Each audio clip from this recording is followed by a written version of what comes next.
now we may or may not need it, depending on our leaf blower. But guys, welcome to our run and coffee talk with the NAZ Elite crew. My name is Dustin Pierce. I own Run Hub Northwest. I've got my staff out here, Lauren Moe, and so I think I saw Macy Gale out there too. So I just wanted to start with kind of my personal story and kind of what my connection is to these guys, or one particular guy. And then I'm going to hand off to that guy and let him talk about the rest of the crew. So I grew up in southern Missouri. I went to Missouri State University, competed there in college, and then my wife competed at Southeast Missouri State. She got her first job in St. Louis. We moved up there, and right around the time Ben Rosario started Big River Running Company. He had previously run on the Brooks Hanson's distance project up in Michigan, and basically had come down and was still running mostly professionally. I think he had just come off of his first Olympic trials berth in the marathon. I think that year, weren't you the youngest qualifier in the field? And then went on a couple years later to have another Olympic trials berth in the marathon. But I got to know him because he started Big River Running Company, and I remember actually in his second story opened in South City, which is his neighborhood in St. Louis, hammering a couple nails and shelves and kind of getting to see the process of what it was like to open a store, and actually worked for them a little bit because I was a high school science teacher, and in the summers I filled in a little bit for them when I was not teaching. So that's kind of my connection to Ben. More my wife than me, but when he opened the store, we ran on his racing team a little bit. They used to take a group up to the club, USATF Club Championships in cross country, and we ran on a couple of those teams. And it was just a great community that we found, and that really Big River and Ben and his partner Matt had fostered in St. Louis. And to be quite honest, we moved out to Eugene in 2012, which is about the time that he moved to Flagstaff to start his team there, and he sold his share of Big River. And my wife and I kind of missed our Big River community. We didn't find anything that was quite like it, and so our initiative was really to start Run Hub, because we missed our community from St. Louis that was really based around a lot of our friends from Big River Running. And so, of course, Ben has gone on to, I don't know if it's bigger and better, but different things now, and is known as one of the best distance coaches in the country. And one of the things that I'm just gonna prompt you on before I let you introduce your staff is, like, I think one of the things that I've been most impressed from afar is that the ethos for kind of what I perceive behind the scenes at NAZ Elite and what they do. It seems to be very, very much that same community-oriented, tight-knit kind of family environment that they had at Big River. And I kind of suspect that maybe that's part of what makes them successful. And I'm sure Ben and Ben B and Scott and Jenna can probably speak to that too. But I'm curious, after you introduce your staff, to kind of hear about that aspect of your team and how that, what part of the recipe that is for you guys. So, okay. Without further ado, Ben Rosario. Thank you, Dustin. Yes, those were fun times in St. Louis, and I'm very proud of Dustin and Chris and what they've created here at Run Hub. I've spent a good amount of time at their house and hanging out at the store, and it does remind me of those days in St. Louis, and the community here reminds me of our community there. And because how many of you guys are from Eugene? Okay, yeah, super cool. Yeah, thanks for coming out. It's very, very nice to be here, and you guys have a wonderful town. So I think what I'm supposed to do is introduce the folks next to me here. Dustin already introduced me. So to my left is Jenna Reiden. So Jenna is our assistant coach. She joined us in January. She has been an integral member of our staff as we have prepared for these Olympic trials. Jenna is also pregnant, so if you didn't notice. I just wanted to, congratulations. If you have any baby questions or advice, it's his first child, so. No, but Jenna came from the University of Louisville. She had coached at the collegiate level for a long time, and now coaching at the professional level. There's some differences, but maybe that's something that you guys would find interesting too as we do the Q&A. So to my far right is Ben Bruce. So Ben has been with us since the very beginning. We launched the team in 2014. He and his wife, Stephanie Bruce, have been with us since that very first moment, along with a couple of other athletes that are still on the team, Kellen Taylor and Scott Smith.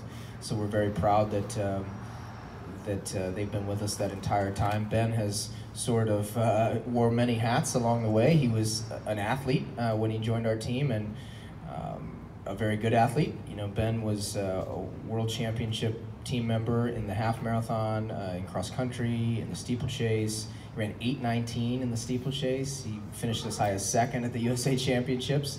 He's also run 1:02 for the half marathon, also qualified for the Olympic marathon trials. So he did just about everything you could possibly do, including make 17 straight USA Championships. 17 straight USA Championships on the track, so very durable as well.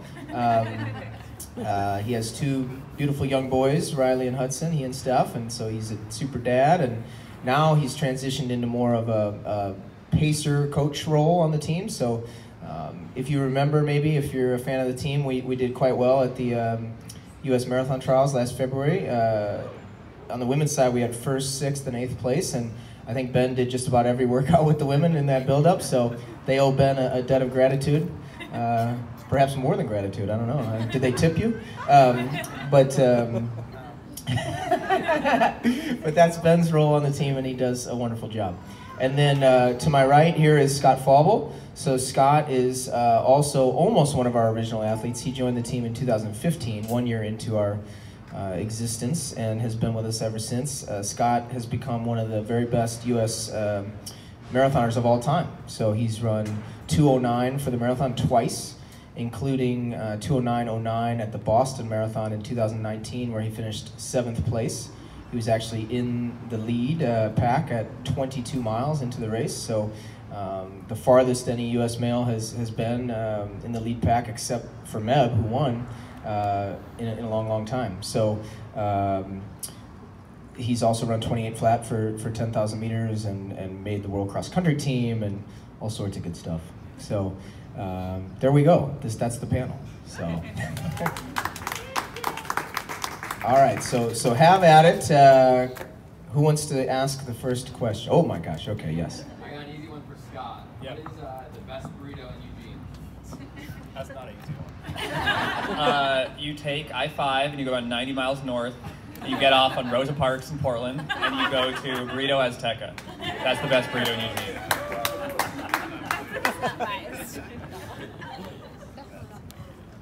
That was a good start. Scott loves burritos, if you didn't know that. Next question.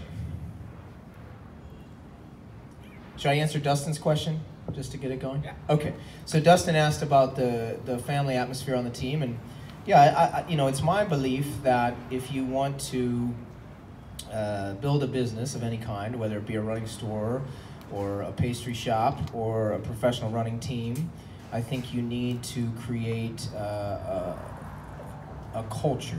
And the culture that we've created over the years on the team is certainly one of belief in one another and in our program and support of one another. We certainly believe that we're better because of each other. And I would say that when we race or when we go to an event like the Olympic trials and we put on our jersey, we're racing for much more than just ourselves. We're running for all of our teammates and all of our fans and our sponsors, of course, and we have an entire village of people that help us out in Flagstaff. It's not just the coaches and the athletes, it's also our strength and conditioning coaches, our massage therapists, our sports psychologists, and so I think we feel a real sense of family and community, and I think that helps. Maybe Jenna could speak to that a little bit, because she just joined us, so in a way she's the perfect person to ask, because she's seeing our group sort of now as an insider, but originally sort of just gathering information as an outsider. So what do you think? Did I get that right? I have to say yes. No, I think coming from college, this was like a really interesting opportunity for me because I think a lot of athletes, pro athletes, struggle going from an extremely team-oriented environment, and maybe Scott can attest to this from coming from Portland, and then kind of being on their own and trying to figure out what the best way to train is, and they might have a coach and massage therapist and maybe meet up with some people here and there, but I think honestly we're one of the only groups, or I mean there's a lot of groups out there, but it's just such a strong part of who we are, and it's one of the reasons I really wanted this opportunity and this job, was because team was such a big part of what we do and how we thrive. And I think it's just we were just talking earlier about a team member that we have, Tyler Day from NAU, and this guy just feeds off of other people's energy, right? Like, he is just so excited to be at practice. He's so excited to see you when you walk through the door, and and that kind of energy is, those are types of people, when you get them all together in one room, gosh, you just love your job. And so, like, I feel like the athletes love being a part of this, and the coaches love being a part of it, and it's just kind of this outpouring of support and energy, and it's really hard to find in the pro world and in a lot of businesses. Think about how many people go to work. It might not just, they might not love their job. No one here, of course, but it's just such a unique opportunity to feel such pride and joy in what you do, and I think that's what I saw when I first came here, was like, yes, I'm on board 100%, because the energy was so high and it was so easy to feel excited about what you were doing. So that's kind of like the culture that Ben is talking about. I don't think that happened overnight. I mean, it took a long time, and the athletes were the ones that really dictated that. Their energy and their passion and them feeding off of each other, they dictate the culture. Of course, Ben set the precedent for that as well, but it's certainly a group effort, I guess is what I'm saying. So what's the process for, like, getting athletes? Do they reach out to you? Do you reach out to them? Do they have like a trial period? Because obviously you have to have the right fit.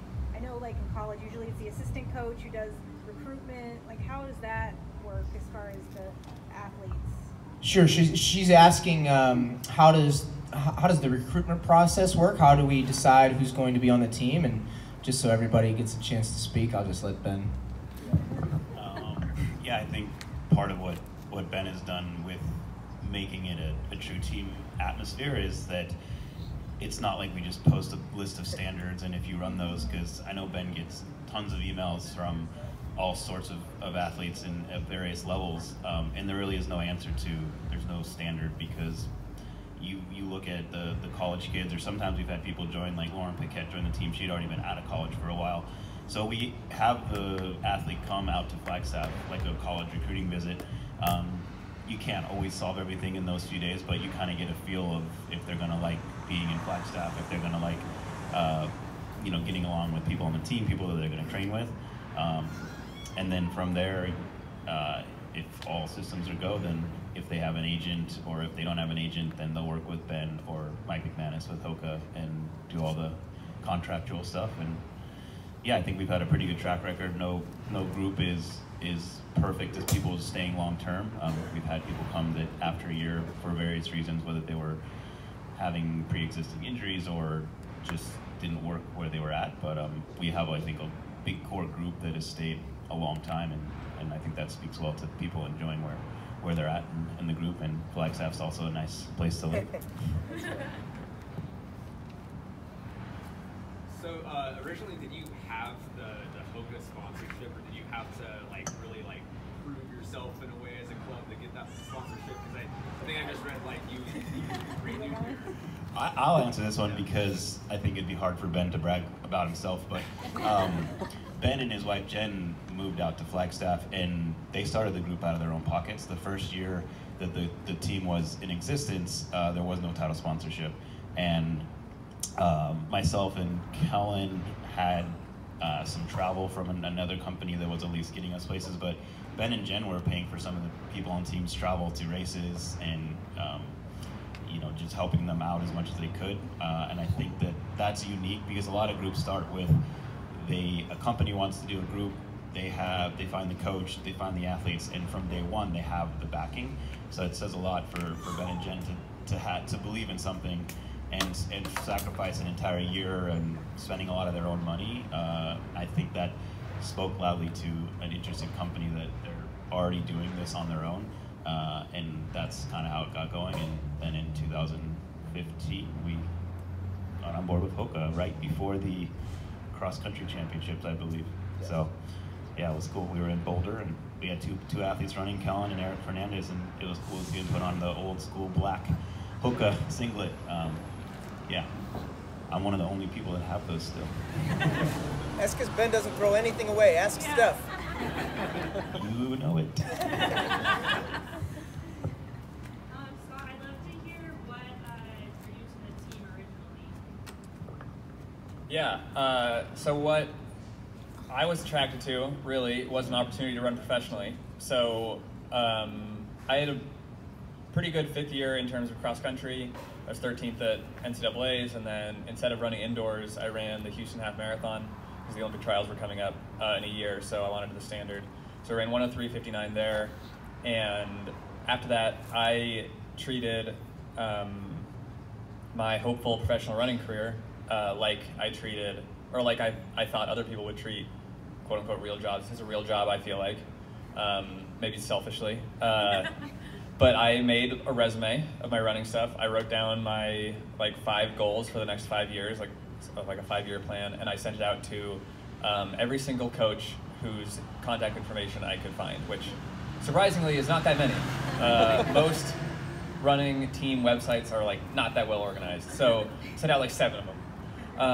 And Ben got back to me, a few other coaches got back to me, and I was really drawn to NAZ Elite in part because I felt like my skill set would mesh well with where the team was going at that point, which was a lot of stuff on the roads, eventually moving to the marathon, cross country, and we've grown since then. I mean, we've got Ryan Hill, who's run 13:05 on the track.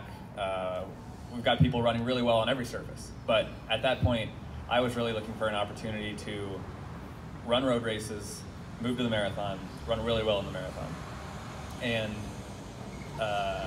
narrowed it down to Ben and maybe a couple of other options. And when I came out to my visit in Flagstaff, I sat down with Ben. I told him my 5 goals for 5 years, and I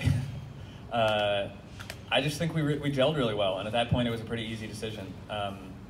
And it's not like I was worth some astronomical amount of money that was going to make moving to Flagstaff really easy. I signed for $0 for the first 6 months. So it was not like Ben took a huge financial chance on me, but he gave me a spot on the team, which is worth something. And there's a finite number of those. So I felt like we were both bought into my success, and I felt like we were gelling really well as people, and it made the decision really easy. Next. These are great questions. Also, other coaches didn't think he was good enough. Yeah, I'd say that's true. But that was not correct. They were wrong. Yeah. I have a question for Jenna. I kind of know the answer to this, but can you share how your application process went in becoming the assistant coach for NAZ Elite? Because I think that's really unique. Yeah, Teresa asked about the application process for me becoming an assistant coach here, and I just want to thank Twitter because that is how I found out about the job. No, it's, I would say overall, gosh, I'm so grateful that Ben and Jen are and the athletes are so open-minded to put this out on social media, put it on their website. Hey, we're looking for an assistant coach. Pretty much anyone is welcome to apply. I mean, it might have been a little bit narrower than that. But there's no real, in the pro world, there's no real organization. I can't just go on LinkedIn or Monster.com and be like, oh, there's a job opening at NAZ Elite. So I was scrolling through Twitter, obviously a fan of the club, and I saw it on their page and thought, man, that would be really cool. And I just kept scrolling, thinking that would never be me. And actually talked to my coworker at the time at the University of Louisville about it, just mentioned it. Hey, did you see there was this job opening at NAZ Elite? And he goes, you should apply. So, you know, when your own coworker tells you that, you go for it. And I'm grateful for his support too. So that whole, I didn't think that would get me anywhere, but it, you know, got me a conversation, and the conversation led to another conversation, and then that led to a Zoom call, which was, you know, the 2020 interview process. So I got to talk to Ben, and then another Zoom call with the athletes, which was really cool, and then finally an in-person interview. So I think overall I'm just grateful. I know Ben interviewed like so many people from different realms of life, high school coaches, college coaches, club coaches, and so I think just the fact that, like I said, the club in general, and he and his wife and the athletes all had kind of this open mindset to, let's find the right fit for us, which is, again, a testament to how they recruit athletes, like your former question. An open mind to finding the person that is the right fit for the group, not necessarily like this big name. I'm not a big name, but I think it's just a testament to what they were looking for. So it was a pretty cool process. I'm very grateful for it. And Jenna, while you have the mic, do you want to just like what? So why did they hire you on? Like what is your, you know, like Ben just couldn't handle it. No, like yeah. What's your sparkle? Oh, geez. I don't know if I can answer that question. My sparkle. I don't know. Maybe they could answer this better, but I think I just genuinely am interested in investing and connecting with people. So like just wanting to invest in the athletes and invest my whole being into this sport, and I think that's what they needed. I mean, there's a lot of people that can do the X's and O's, and I think that that's certainly part of it and a big part of it, but I think overall you want to find someone that's super invested in what your vision is as a head coach.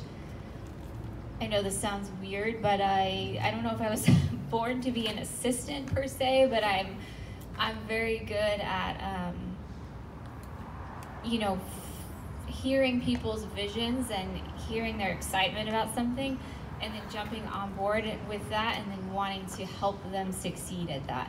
Whether that's Ben or Scott or Ben or Steph or anybody, I like being a part of you know, attacking a group goal. And so I think that really helped the process along.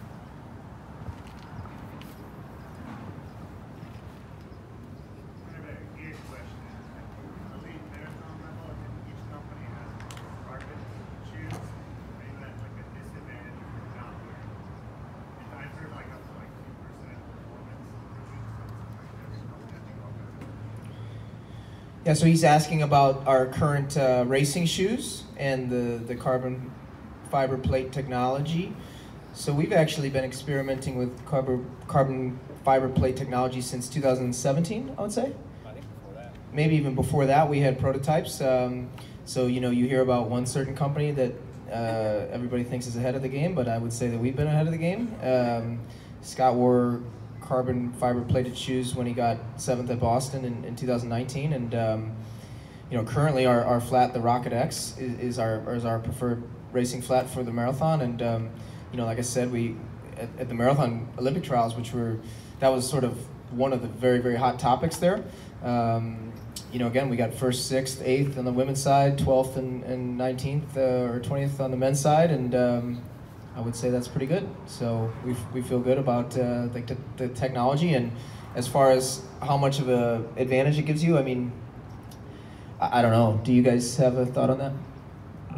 I guess to answer your question, if there's a disadvantage, I think that where the sport is now, that if we went back and wore the shoes without the carbon fiber, I think you probably would be at a disadvantage to someone. But as Ben was saying, Hoka has a shoe in the game that is two shoes. Yeah, the one most of us prefer is the Rocket X, but there's also the Carbon X, the Carbon X2, which they did a big 100K earlier this year in Phoenix to show off that new one. And I think it's just a matter of choice of which one you would prefer, but they're both great shoes. Like I said, I think our team mostly goes with the Rocket X in general, but it's the way we live now. I think if you're not wearing a carbon shoe for the marathon, especially, you probably are at a little bit of a disadvantage. But we should say, for you guys who are not 100% elite runners who can dedicate your entire life to it, if you want to get better at the marathon or any distance, frankly, yeah, you can go spend X number of dollars on a shoe from X number of brand. Or you could go to sleep earlier. Or you could do workouts, or you could eat better, or you could, you don't need these shoes to PR. I promise you that. There are options in the footwear category that don't require that much money, and you can just do other stuff really well and get better. So if you guys are feeling pressured to buy those shoes, don't. Just sleep more. You'll get just as good as if you put on a pair of shoes, and you'll feel better. So, very good. There just went my carbon plate sales. Thanks, Scott. yeah. But think about how many mocks you're gonna sell. True. Yeah. And pillows. And pillows. I'll take it back to kind of social media for a second, and I think that NAZ Elite has done a really great job online building community, finding assistant coaches. Is that something then that you are coaching your athletes to have that presence to build their own personal brand? Or I guess for Scott, is that something that is just sort of a given now for professional runners that they need to be online and build that community? And then I guess the second part of that is for NAZ Elite specifically, do you think that there's any special sort of opportunities or positives that have come from, really building that online presence through social media? Yeah, so he's asking about our social media presence. Is it a focal point for us? Do we talk about it as a group? Of course, yes. So when we started the group in 2014, that was part of our business plan. Scott talked about his own business plan. We certainly had a business plan. And look, here's the thing.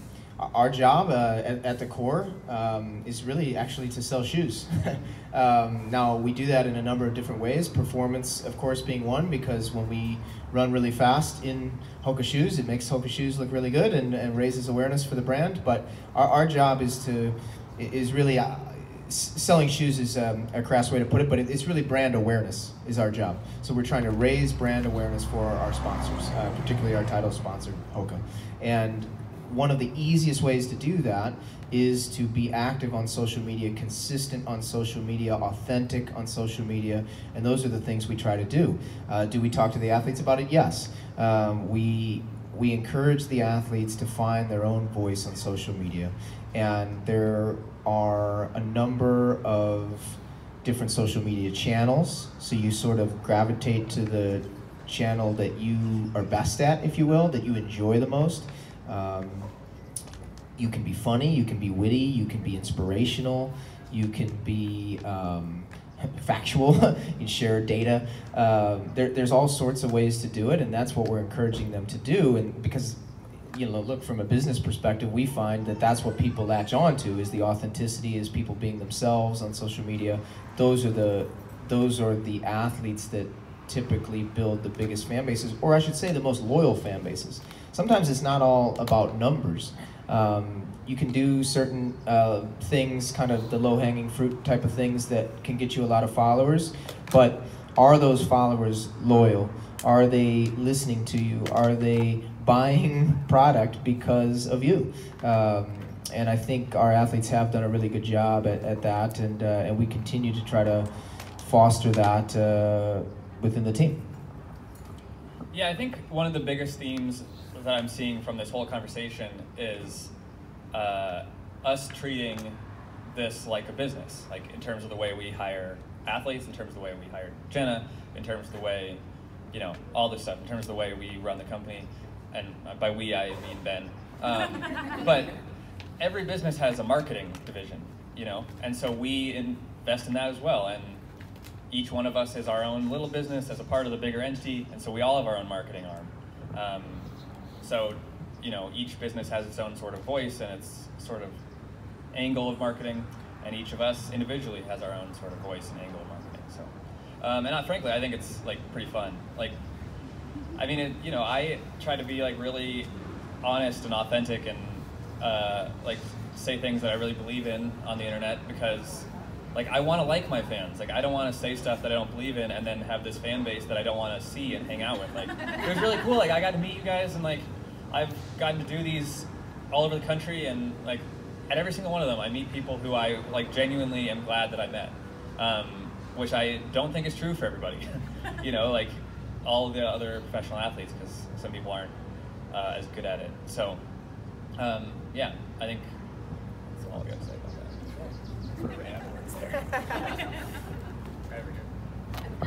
So you guys seem to be one of the most family-friendly groups as far as supporting women, having cheap kids, and then also, correct me if I'm wrong, but you guys were one of the first groups that provided health insurance for athletes. Was that a conscious decision? Are you guys, you know, working towards that environment? Kind of speak a little bit to that. So she's asking about the family-friendly side of our business, the fact that we have athletes with children, and that we provide health insurance for the athletes, and you know, of course, Alfie just had a baby, and these sorts of things. So that topic in general, I would say that to echo Scott's point, you know, we're trying to treat this like a business, and this is 2021, and you have to treat people the right way. It's not that difficult, you know, and Scott said he views this as a job. It very much is a job, and so the opportunity to get a health insurance plan for the group was a goal that Jen and I had that honestly just came from the athletes themselves. They had asked, is it possible? And it really wasn't possible originally. Some rules have changed, and now, because we operate as a nonprofit organization, and we were able to get a group health insurance plan as a nonprofit organization, and you know, there's a lot of legal mumbo jumbo, but the bottom line is we were able to do it, and so we did it. But we couldn't do it without Hoka. I mean, that's the truth. You know, the current contract that we have, we ask for that. You know, it's basically line items, right? And that was one of the line items. Hey, we're going to need X amount of dollars so that we can provide health insurance for the group, and they agreed. So they should get as much credit as we do. And as far as families and the women on our team, maybe Ben, you could speak, because, you know, of course, Steph is sort of was the catalyst, because she was pregnant when she joined the team. So I don't know, maybe talk about the way we've treated the female athletes on the team. Yeah, I think as Ben said, I know we're saying Hoka a lot, but we couldn't have done a lot of the things that Goose been able to do without that support. And I can say that with experiencing other companies not do that, and it almost seems like some of these other companies have been forced into it because they are following the lead of companies like Hoka that have, from day one, and that comes from the employees, not our group, but the employees at Hoka, realizing that there in a way is more to life than just being the professional athlete, and that is true, because as Ben was saying, we have to be ways to raise brand awareness for Hoka is kind of what our job is. And yeah, with my wife getting pregnant, the first time planned and the next time not, and that's why we have two boys that are 15 months apart. But it was just an amazing to have that support, that while she was taking that time off to have the kids, that you know, we weren't losing the support from the company, which is becoming more standard in this industry, but it wasn't even 5 to 10 years ago. You know, stories of companies just pausing a contract for a year or something, but how, you know, it means the athlete's not being paid for an entire year. That's just not the way things should be done. And so yeah, that's sort of one of those examples where, like, actions speak louder than words. The fact that she was really able to have those kids and then come back, and not in a super rushed manner. And now the rules have changed, because when Steph was having the kids, I was still running pretty fast, and now I'm kind of, you know, here taking care of the boys a little bit more as Steph's prepared and had the last few years of her career have been her best, which is not super typical for an endurance athlete, but I think since she missed a lot of that training, having kids or figuring out her food allergies when she was younger, now she's still like improving into her late 30s, which is pretty awesome, and I'm kind of the other way. So she's eventually going to try to beat me, but I'm trying to stay fit enough. But I know it's a little off topic, but yeah, the support of that and everyone else on the team, I think it adds to the kind of family culture that you don't feel like if a woman gets pregnant, she doesn't feel like, like I'm going to get dropped by my sponsor, or I'm not going to be able to be part of this team anymore. And I think the more that happens, the more you're going to see women having babies during their career versus waiting till the end of their career to do it. Yeah. Really good last paragraph there from Ben, because before that it was, we support women, but also I'm never going to let my wife beat me in a race. I still support her. No, just really quick, I want to add that it's just not sustainable to have any business that is not thinking about people having families. And I walked into this team. I signed my contract the day after I found out I was pregnant, and I was freaking out, to put it lightly. And then everything kind of calmed down when I realized where I was, who I was with, that Steph had already paved the way for me, which, fun fact, like, we are about the same age, and we actually raced each other in high school. Yeah, like, I just don't think it's a sustainable model for any business or a lot of these running groups to just say, hey, you only have this finite amount of time, and if you choose to have a family or start a family, there's not much we can do to help you. Like, okay, I'm not going to run for you then. It's as simple as that. And it's not just women. We are so lucky. I mean, we have fathers on our team and dads to be, and they want to be a part of their kids' life too. So I think we, of course, going through childbirth is one thing, but like, I think it's really important to recognize the men that have also paved the way for this, who don't just get this free pass because they're a guy. Like, they want to be a part of their child's life, and that takes a big commitment and support from their company. So I just think that moving forward, this has to become more and more the norm, and I'm glad that we've had people all the way, back from when Steph first joined the team to set that precedent, and Kellen as well. Let's go last question. Okay, last question. Who's going to do it? Okay. Oh, back to the person who asked the first question. We've come full circle. So I'm looking around. We've got younger kids, masters runners, and from a coach and an athlete perspective, can you all speak to kind of how you define success past the numbers? And, it's very easy to look at PR or a number on a race sheet, but how do you all define success from both sides? Yeah, that's a great question. So he's asking, how do you define success, and asking it in a broad way for everybody. And actually, this is one of the many ways that I feel as if we're able to connect with our fans in a way that maybe others don't. We are all trying to do the same thing, right? So we're all just trying to get better. I think that in this sport, because of the tangible nature of it, meaning, hey, I started off, I ran a 5K in 24 minutes, now I want to run 23:30. We become hooked at a very young age. High school is the same way, kid runs 20 minutes in the 5K, now he needs to run 19:30, et cetera, et cetera. We get hooked on these times, and we define ourselves, and sometimes go down the wrong path and begin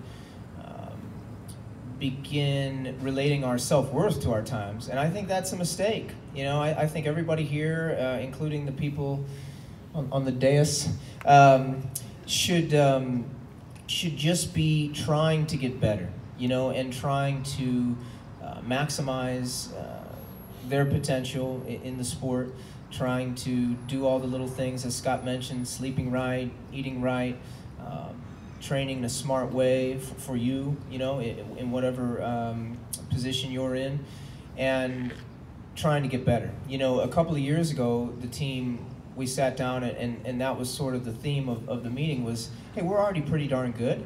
You guys are already really driven people. I know you have goals in your head. Let's just get better.